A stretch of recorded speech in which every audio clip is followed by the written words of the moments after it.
Независно од партикуларните забелешки во однос на секој од двата договори и вкупно во светло на европските интеграции на нашата држава, сметам дека станува збор за процеси кои се без алтернатива. Тие се интегрирањето на држава во Европската унија представува стратешки, кажавме, наднационален и надпартиски, се извинувам, и надетнички проект кој што е поддржан и за кој еднакво силно се вложиле и власти и опозицијата и од етничка гледна точка и македонците, албанците и припадниците на останатите етнички заедници. Во таа смисла, во однос на продолжувањето на динамиката и на интегрирање на нашата држава во Европската унија по интегрирањето во НАТО, сметам дека тоа е едно прашање за кое што не треба да се дебатира, за кое што се знае одговорот, тој е потврден, само останува дилемата и дебатата околу динамиката на движењето, имајќи предвид нашата посветеност, а и подготвеноста на Европската унија побрзо и подобро да ги отвори своите врати за нашата држава. Меѓутоа, она што сакам да го кажам исто така, дека ние наспроти, честото дискутирање за проблеми, за предизвици и наоѓање решенија за нивно надминување, на почетокот од ова истражување мене ми остана впечаток е едно изјаснување на граѓаните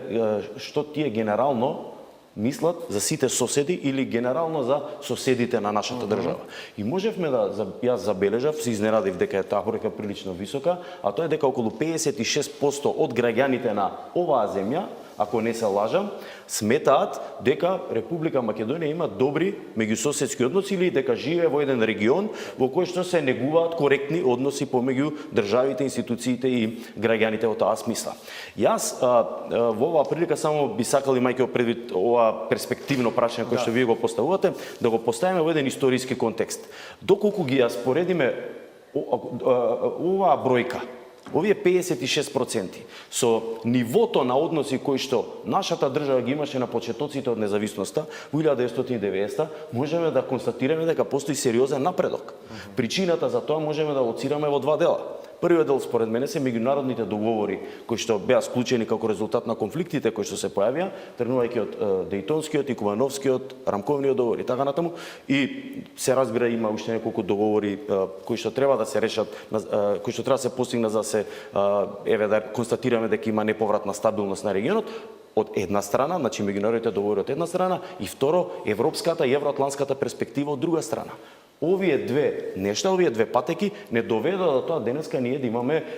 високи 56% или задоволителни 56% од граѓаните кои што веруваат, имаат доверба во она што се нарекува меѓусоседски односи или меѓусоседска политика на државите од Западниот Балкан. Во светло на европските интеграции, впрочем едно и од целите на постојањето на Европската унија токму таа да се санираат непријателствата, имајќи го предвид големиот пример помеѓу Германија и Франција, да речеме, по завршувањето на Втората светска војна,